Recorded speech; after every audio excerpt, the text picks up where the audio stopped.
Hello, everyone. So if I pop up out of my seat, it's because my lights went off in my room. Okay, so they do that if I don't move a whole lot. And I can't imagine I'll be moving a whole lot throughout the presentation. So our focus of our slideshow today is choosing a topic and setting up a journal. Now, just to let you know that we have gotten permission to do digital notebooks this year. So I'm going to kind of show you both as we go through that when we get to that portion of the slideshow. And feel free to, ask a question. You can just unmic and just stop me if you have a question. There is a slide at the end for questions, but, please feel free if there's something that you want to ask. I'm hoping this is more of an informal presentation than if I'm at school or something. So feel free to stop at any point and ask questions. I did leave this on from Karen's presentation, 2 weeks ago, Karen, just so people had the region people, the names who represent the region, if you need to get in contact with any of them. The Massachusetts Fair is going to be between the May 12th, May 19th, and we're still determining the dates for the regional fairs. That information will pop in quick, Lisa.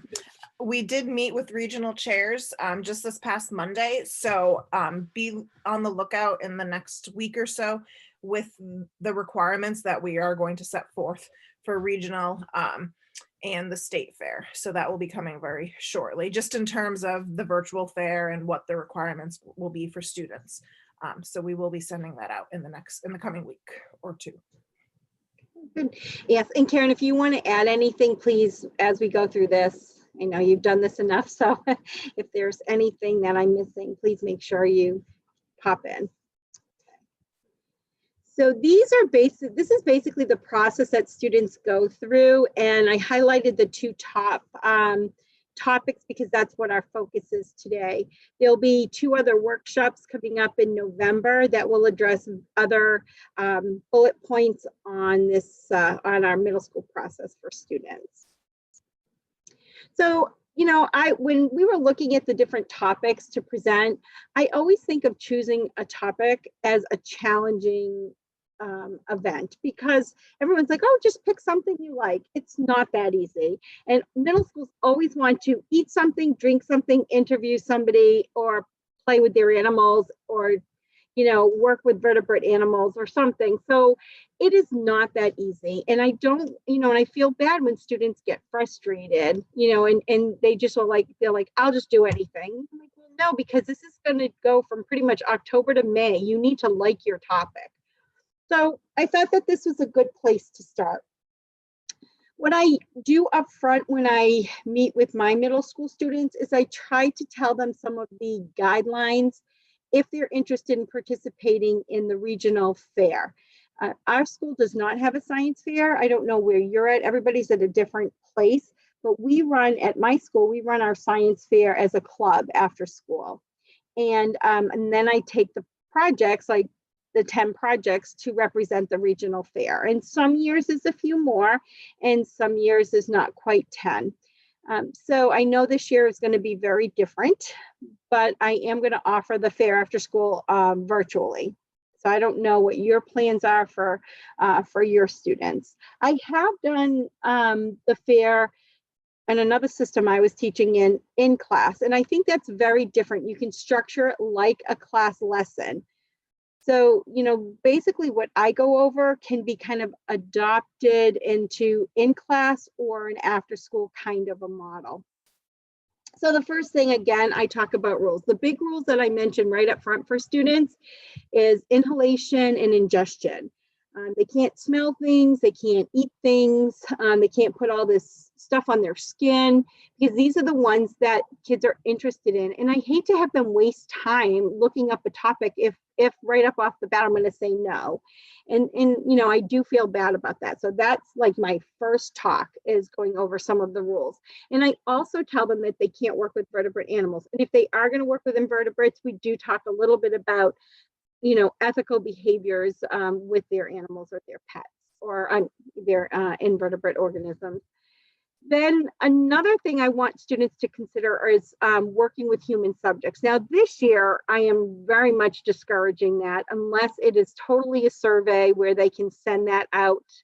But the students have to have a human consent form for every single person that participates in their survey. And sometimes, students say, oh, I have 3 or 4 people. I said, well, 3 or 4 people is not going to give you enough data points. So, they need a good amount of data. So for some students, that is a little bit of a challenge. They love to do the listening to music and the heart rate, and they love to get their feelings about music and all. So I do try to steer students away from this topic because some students are so disappointed when they've planned for this group of students to work on it and they don't show up, and so they do feel bad. So I'm very honest with them up front. On the Massachusetts Science Fair site, they have a handbook, and it is 2019, but the rules are basically the same. So I'm going to click on that because page 5 just gives an overview of the rules. Let me just get this. It's a nice little handbook for students, and it is at the high school level as well. This, I think, has been adopted for the middle school division. But so here's some of the basic rules that I like to talk with students about, because another thing students like to do, they like to throw things and shoot things. And so that's something I say, well, we really can't do that, paintball guns and all that. So before they get too excited about a topic, I tell them the things that I'm excited for them participating, but these are the things that you probably want to stay away from if you're considering going to the regional fair. And most of my students who do this fair, because we don't have one at school, they're doing it because they want to go to the regional fair. And this can be, like I said, accessed through the state science fair website. It's actually under the student tab, student work, not under the teacher tab. So students see this who are working on their science fair projects. Let me go back to my slideshow. Okay. Oh, sorry.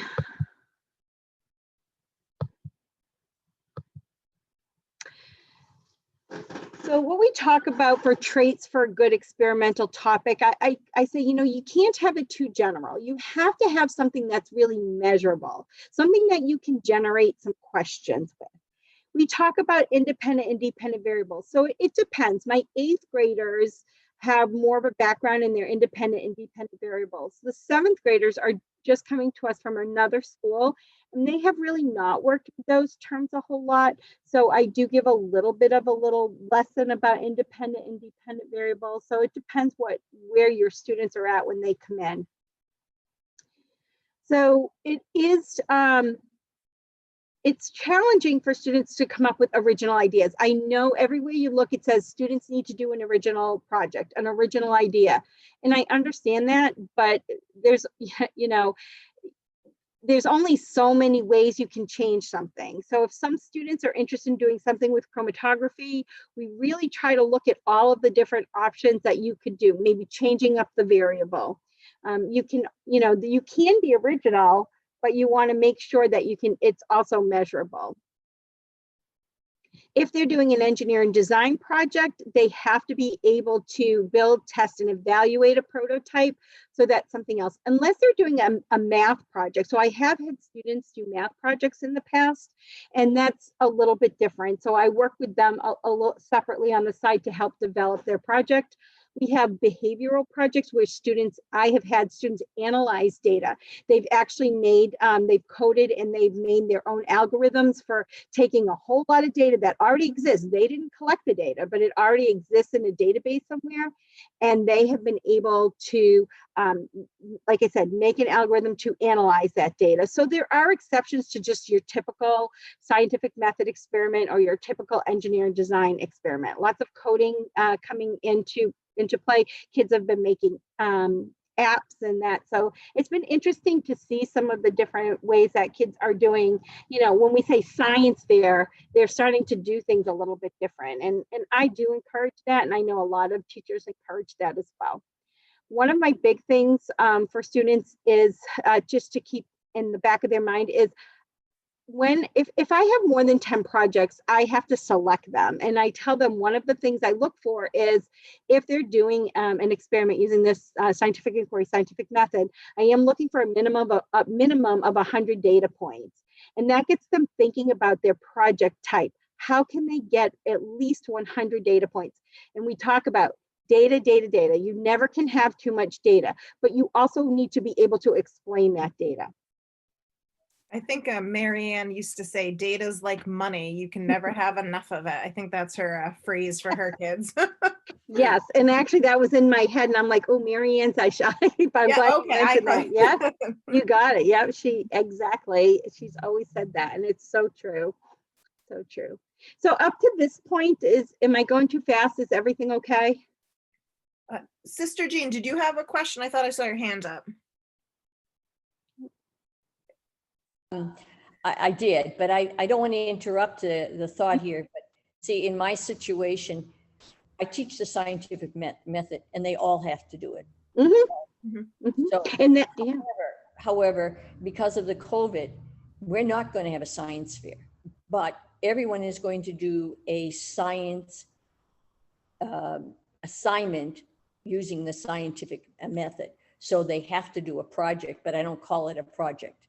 Mm-hmm. And then I'm going to go from there. But that's just something we do. So grade 6 through 8 have to do, and I do teach the scientific method, mostly with what I'm doing, as best as I can during COVID times. Yes, exactly. And because I have more flexibility after school, I can be a little bit more, you can pick and choose. But when I was teaching it as part of my class, I did primarily focus on the scientific method. So you have to do what works for you, definitely. And we just have an added layer this year of difficulty trying to get projects. I know we don't want to call project, but trying to get this done. Okay, so I'm going to move on to my next slide. And when choosing a topics, I have some helpful tips that I was just thinking about when I was planning the slideshow. We've always encouraged students to work together because that's what science is all about. But it is going to be a little bit more challenging to do that at this time. So I have not started my virtual fair yet. And I actually have to, because we have hybrid and remote students, so they're all eligible to participate. So I need to wait for my students to get home. So it will run a little bit later in the afternoon. But if they do choose to work together, I'm going to make sure the parents are aware that that they do not need to go to each other's house. And I'm discouraging that. They can work together virtually, but there is not a requirement that they have to be in the same room with each other. So that's something for you to think about. Are you going to allow your students to even think about having a partner?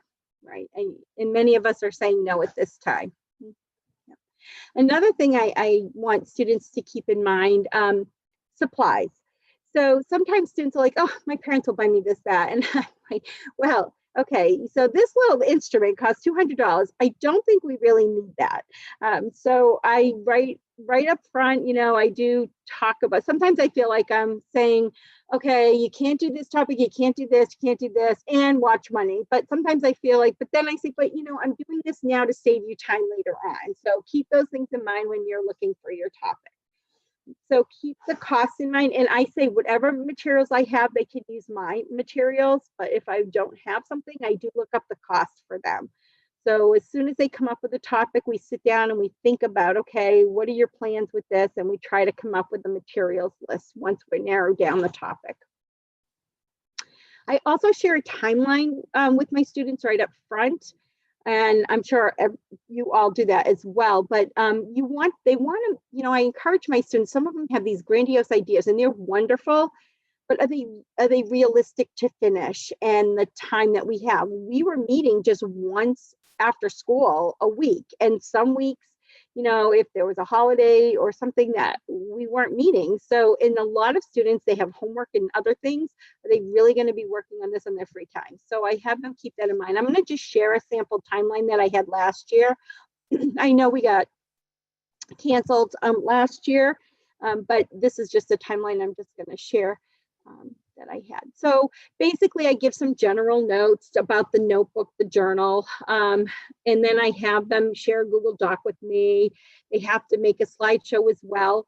And they can't use words like better and best. No pronouns allowed in the lab report. Those are just some general notes I keep at the top of the timeline so that they don't forget, because I go over them so much. So I basically kind of do it by a month kind of scenario, which, and this is like their checklist box on the right. You know, that's not something, you may not do it that way. You might want to do it by week. But if you're teaching this during your class time, you're more structured in your project if it's a class assignment. So basically October and November, some students, it takes October, November, and sometimes to the very end of November for them to even choose a topic. They're just so excited about so many things. And no matter how many times I, say, okay, let's narrow it down, let's cross them off. They just, they can't make that commitment. So you're always going to have a few of them, but I really, really, for students to be on the right track, I get, 3 to 4 weeks, I think is, that's what I use as my kind of gauge for them to choose a topic. And the students who struggle with that, they're often the ones that really don't always finish their project, and I feel bad about that. November, December, we work pretty much, we get a lot of research done as soon as they get their topic, and I'll talk a little bit about research when as I go on in the slideshow. But they also have to get that approved by me. I don't know what your setup is for your school, if you're doing after school, if you have high school students helping you. I have had some in the past come and they check in with certain students, or if you're doing it in your classroom, you might have that as an assignment, so they have to submit their work. They really want to have their question, or problem, and their hypothesis and their materials list and all. I like it by December, but many of the times we go through and it's January. If they're working with plants, anything, I encourage it, the earlier the better for that to get started and to collect their data. So pretty much January, February, and March are big experimental time for students. Now, some experiments are just going to be after school. They can finish it 2 or 3 times after school. Obviously, this is virtual now for us and probably for many of us. So they're going to have to find an opportunity to do that at home. So safety is another thing that's very important. What are they doing? What are they working with at home? That's another whole level of consideration we need to think about. By the end of March, they really should have their lab report really filled in, and I encourage them to work on that as we're going through. And on a shared doc, I can actually add comments as they're going through as well. And but I will tell you, April vacation has not always been a vacation, because some students are still like, I have to do this, I have to do that. And I'm like, are you sure you want to participate in the fair? If you need, I don't want you to be stressed out over this. And many times April vacation becomes that push to the end for some students who got a late start. And then I always give some poster board tips, but we're going to talk, maybe Karen can mention at the end when we have questions a little bit about our poster board / presentation options. So I'm going to go back to my slideshow.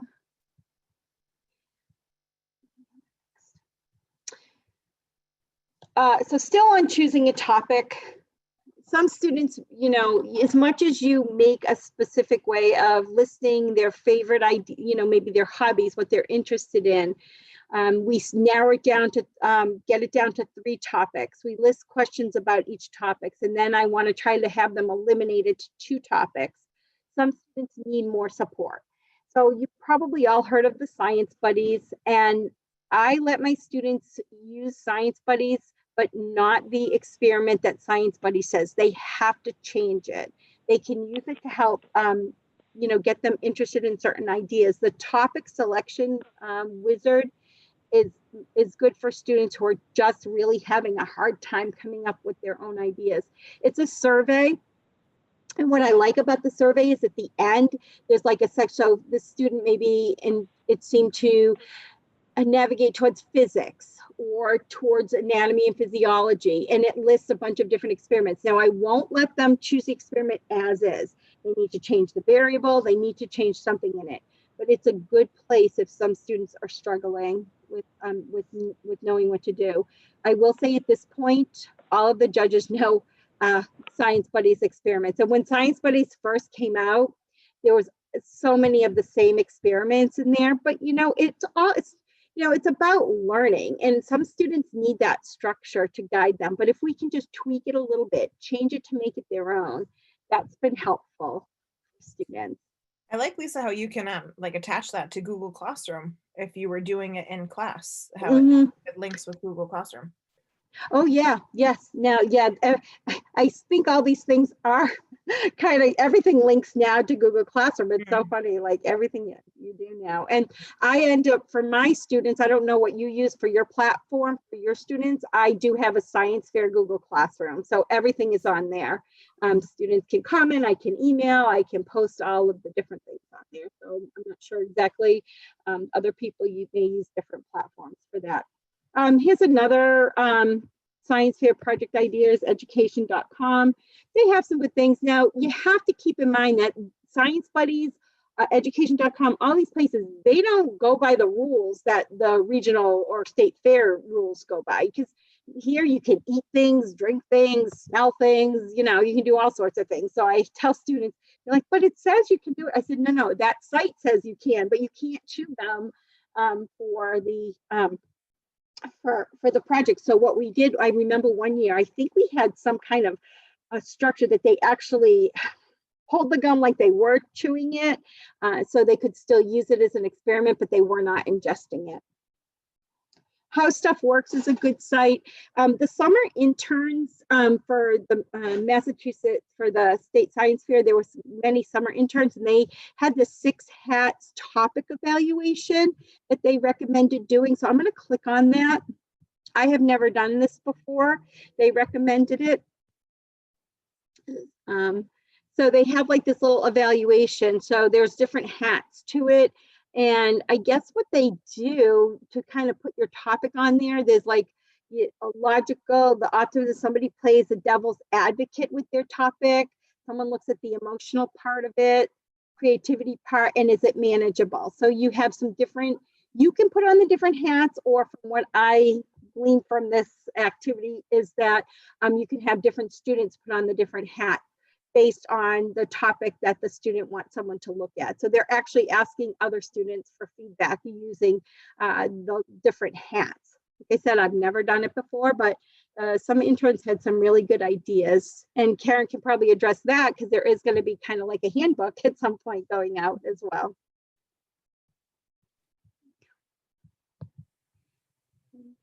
Now, I don't know if anyone's ever used Padlet or Jamboard. This is just another opportunity for students to get feedback. Let me turn on my lights. And we can share this presentation with you guys also, just so you guys have these websites that are linked here. Yep. So you want students to be able to provide feedback if they're having trouble coming up with their topic. That's what I liked about having it after school. Like kids would bounce ideas off of each other. So I'm hoping when we do this virtually that I can still do that. So Padlet, and it's going to link automatically to my Padlet. It just does that. I can remove the link when we share it, Karen, but no matter what I did, it automatically went to mine. So if you're not sure, you can go in right through your Google accounts, and it's like sticky notes. Let me just see. You can make a Padlet. There's all different kind of Padlets that you can make, and you can see the templates here. I tend to use for my classes a little more structured one, the Shelf. But here, this Canvas, where you can kind of have things like a flow chart on there. There's so many different kind of ways that you can set that up for students. And then Jamboard is another nice one. It's like a whiteboard online. And many of the times I will just add, well, let me see if I can find one. I love Jamboard. I've been using it in my classes, like to Mhm, like one of mine is anatomy and physiology. They had a label bones, and so and answer mhm, questions. I make text box or the sticky notes like this. It's been yeah. great. It is. I had one said, this is from adults when I had my mentor program, but I had, when I did one for observations for something, I have to just make sure students aren't making their own extra Jamboards. That's the problem. I'm like, no, you're supposed to be on Jamboard 7. They're like, but Mrs. Greenwald, Jamboard 7 isn't the right one. I'm like, because someone added 3 Jamboards before that. So for middle school kids, sometimes this can be a bit of a challenge. But if you are working with a small group for science fair, it can become very helpful for feedback for your topic. So what I would have students do is write like 2 main topics, their ideas, and then post suggestions or comments. Any questions up to this point? Or feedback or comments?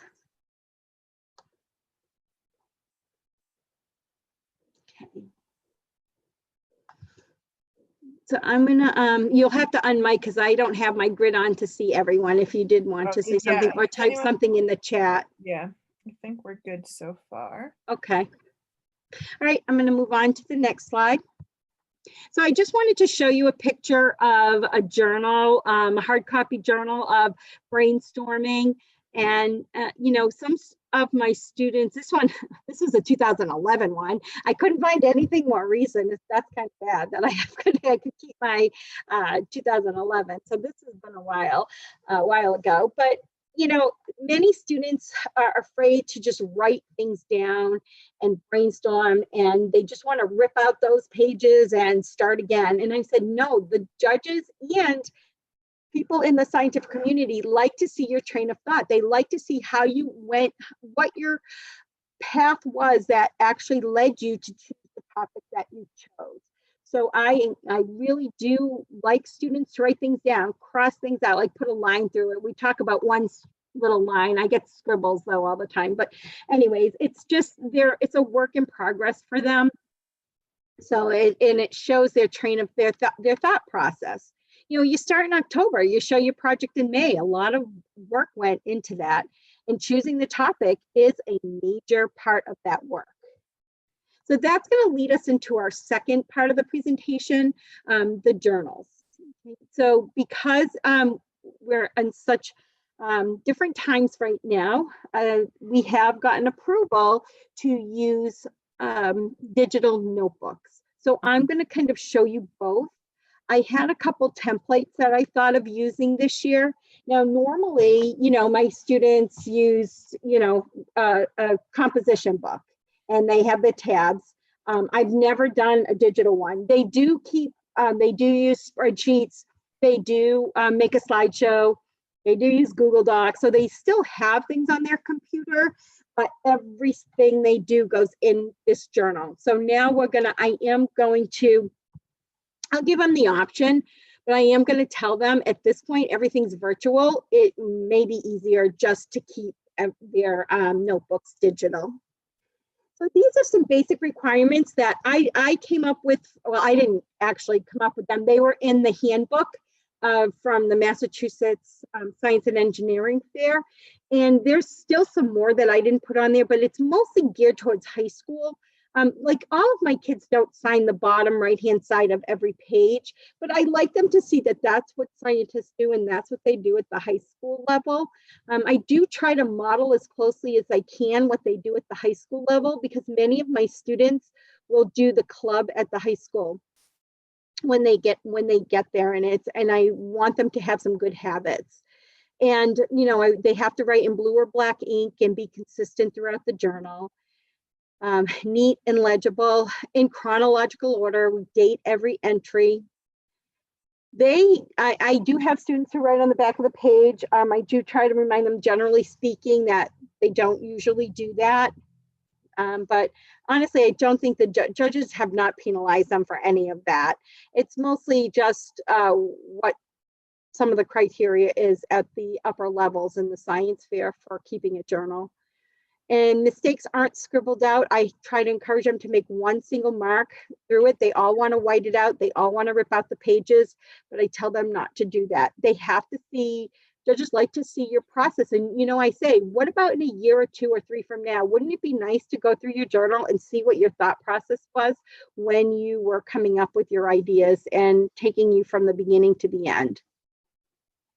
The tables do have to be handwritten. That's what they say in the handbook, and they do write them, but they also use Google spreadsheets, and they can print out graphs, and I actually have them also print out the tables. So they do both, and they tape them into their journal. I actually have them write their name on the cover. I've never had them title the experiment, but I found that, and something I was reading that they were supposed to do that, but I haven't done that. Inside, I think they've written it, but on the cover, they have not. They should always have a table of contents inside the front cover or on the first page.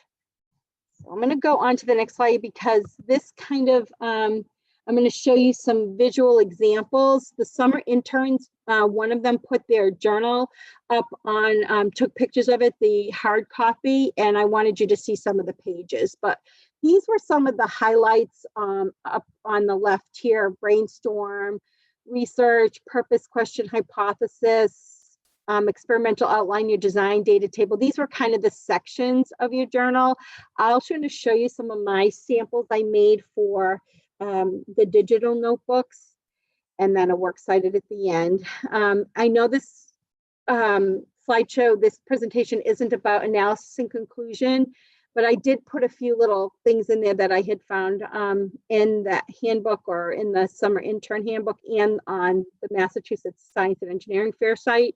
You know, I added, you always look for patterns. So I actually, and I'm sure you do this as well, especially if it's in your classroom, you teach them how to analyze data, because they're 7th graders or 6th graders, 6th graders, 7th graders, and 8th graders. Now, 8th graders do have more experience with that. They don't know how to analyze data. So you do need to show them. And you do need to show them often, especially 6th and 7th graders, you have to show them how to use Google spreadsheets. I don't know, maybe your system, you know, has lessons for that, but I'm finding that I need to actually incorporate that into my science fair kind of work that we do. Show them how to collect data, show them how to look for patterns, how to reference the data. I actually give, I don't know if you want to call them sentence frames, sentence starters. I think it's more called sentence frames in order to write their conclusion. You know, I have them, they have to put, like, you know, their question or problem. This is for the scientific method. Their, you know, their hypothesis, so their, do I accept, or, and they can't use pronouns, I say I, but they're not allowed to use pronouns. Accept, reject, use data to support that. You know, I have really structured it so that they come up with a legible paragraph. This is hard for middle school students to do. I mean, it's still hard for high school students, but they've had more experience. Middle school students, this is a challenge. So that, I know this isn't what this slideshow is about, but in my science fair work with the kids, this is a good chunk of time analyzing their data. So let me show you some of the examples that the summer intern have. These are not mine. Okay, so I wanted just to make sure people knew that.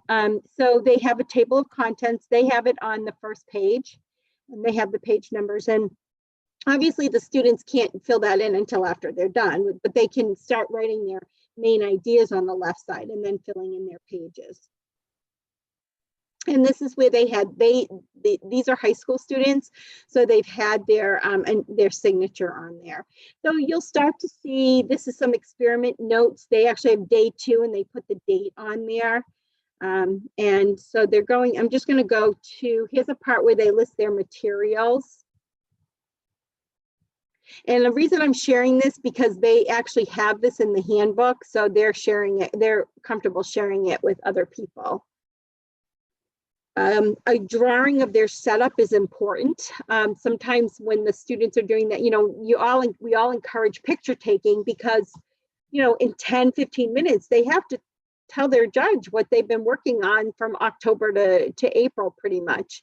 And so having as many pictures as possible, both hand drawn and actual pictures, are very important. data analysis. They have their, so this was, I just wanted to show you, they did tape in a graph here, but I am going to show you their tables. They have tables in here. This, oh, so that's their conclusion, but where's their tables? I know they have that in here. Another thing, they showed the back of the page not written on. Oh, so here's their handwritten table right here. And this is also, I'm sure, inputted on spreadsheets as well. But, you know, you have to have that in your journal because, you know, that's what you do with lab work. And then their works cited. Now, this works cited is methodically written by hand. I do use Noodle tools at school, and I do let the students, they put like their book and often some main information, but I don't have them write the full works cited in their journal. I have them input everything on Noodle tools and just kind of make reference in their journal. But this student really went beyond and put it in correctly in the right format on here. Okay, so I'm going to go on to show some examples. Are there any questions right now at this point?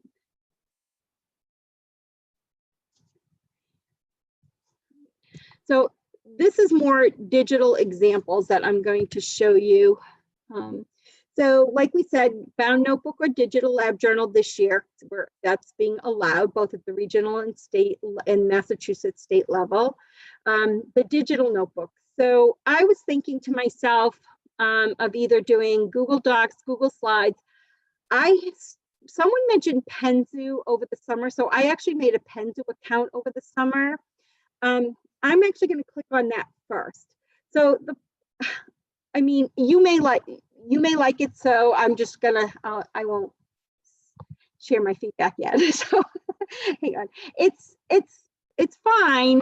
You do log in through your school. This is a free version. Now you can go pro. So I set this up in the summer. I would have called it Science Fair. You get an email like constantly, make sure you update your journal, write in your journal, right? It's like, okay. But there's also, you can post entries and it's fine. It's good.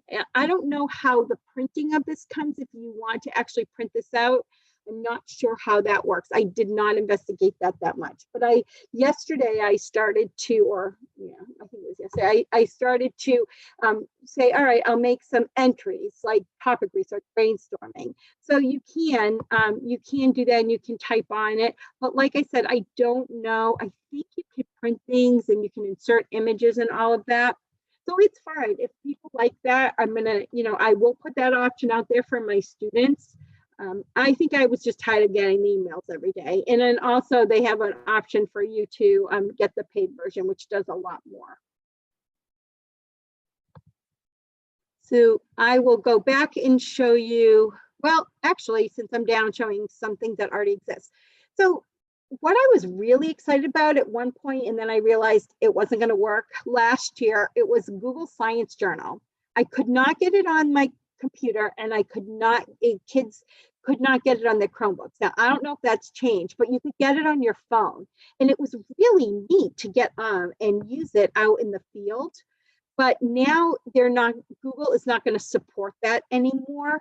Arduino is now going to support that, but I did link it here in case anybody wanted to, get the app and get more information about that, because it's all about providing resources and seeing what's going to work for you and for your students. So for Google Docs, so what I thought for my students, I'm like, okay, I could do just simple Google Doc and set it up for them. So I'm going to do the scientific method one first. I'll share that with you. So I made some updates on this today. I was just kind of thinking about some of the things I'd want to do. So I find with the digital notebooks, I can actually guide students a little more. I can even probably put some, sentence starters and for the kids who struggle, and some just like links on there for them to go. So there's just more options for me to help them with a digital notebook. Believe me, I do like in terms of a scientist using the journal, but for emerging scientists, students who have never done this before, I see the benefits of me being able to support them easier using an online journal. So I did bookmark everything so they don't have to keep scrolling down. So these would be the main topics that they would have to work on throughout their time from, you know, October, and I'm a little later starting this year, but October to April, May, whichever. So I'm going to click on section 5. So it'll bring me right down to that page. And what I have done is just left it blank for them to fill in. But like I said, I could put prompts here. I could put the definitions of an independent variable. I could put the definitions of a dependent variable there for them so they wouldn't forget. I've also linked my table of contents so that they don't have to keep scrolling, because this could get very long. So this could get like a very long document. So it was kind of important to kind of bookmark the pages so that they're not just continually scrolling down. And my pages got a little bit mixed up, but I mean, like the formatting of that will move. And then later they can add their page numbers here. And the engineering one is just, it's this basically the same setup, but with just guiding them through the topic. See, that's what students sometimes have trouble with. They forget that, oh, that's right, I am supposed to write my materials down. I know what my materials are in my head. And sometimes in their journal, when I'm looking at them, I'm like, but you never put your brainstorming of your materials list to begin with, and then your final list. And they're like, oh, I didn't know that. But now you can have some control over it and give them these little pointers on here. And this is the same, I basically kind of use the same thing, except I just use the topics that the students would do if they were using the engineer design process. And it's pretty much the same setup as the other one, but it gives them a guideline. Now, there's also something else that I've been kind of working with. I don't know if anyone's used, I mean, Google Slides, you could just do Google Slides as your journal. But I don't know if anyone's used Master Slides before, where students can't move things around. And this is just a very basic one because I kind of thought of it the last minute. So I was just doing it at the last minute. So let me show you this sample. So it just looks a little snazzy, that's all it does. And so basically with Master View, students can't move certain things around. Like they couldn't delete this even if they wanted to. But I put here, they can type in their name. So you basically control what they can move and what they can't move. You can link the tabs on here as well. And that's kind of what I did. Normally what I would do is I would already have the tabs on these pages as well, so they could link back and forth. But let me just pretty much present it.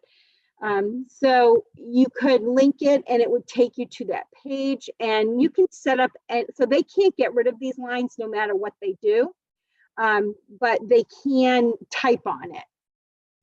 So here for the table of contents, they can type, but they can't delete table of contents. Because I don't know about you, but when I give my students sometimes slides to do for work, and I say, okay, complete slide 3, 4, and 5, and then all of a sudden there's like 4 slides in front of 3, 4, and 5 because they just kept hitting enter and adding new slides. So this prevents them from adding new slides. They also used to, some of the students I noticed like would delete my questions. They're like, oh, I didn't know we were supposed to do these questions. I don't have them. Because all they have to do is click on it and hit the backspace and they're gone. And sometimes they don't notice that. So this actually helps you to freeze. It's almost like in spreadsheets where you freeze certain cells.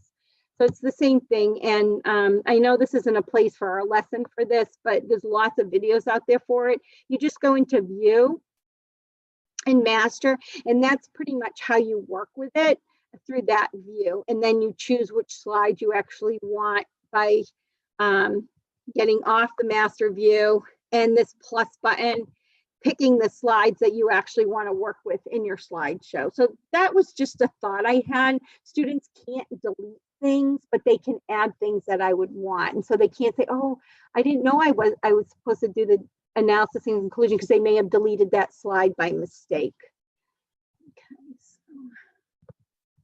Let me see.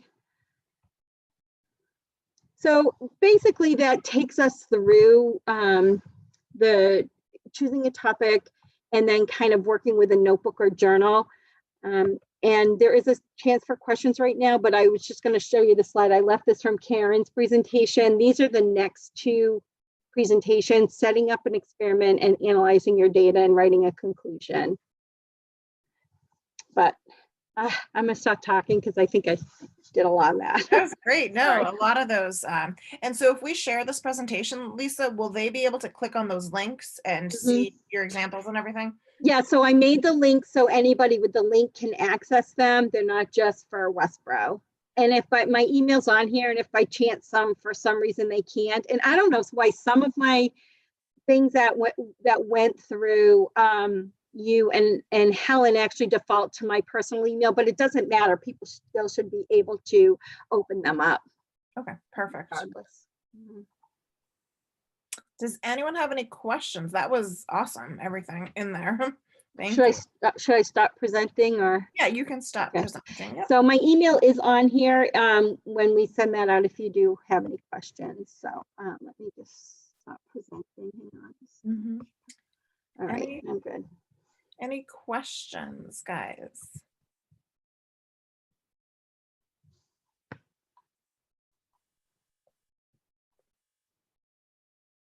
I don't. Wendy, are you typing? Oh, I was gonna say, it looks like you're typing in the chat, Wendy. Okay. Yeah, the links that you posted were great to try. And like I said, in the coming weeks, week or two, we'll be sending what the requirements will be for the fairs this year. We had a call with all the regional chairs and we kind of hashed some details out just once everyone got back into the swing of things in their school, and also talking about like where they have their fairs and stuff. So they will be virtual, but we will get those requirements out for the fairs shortly. So if you have no other questions, you're free to go. And like I said, we'll send this out, and feel free. I'm just going to keep everyone's email and send reminder emails if you do want to join for next week's presentation. We'll have that. So, well, thank you, everyone. Thank you. Bye. Bye.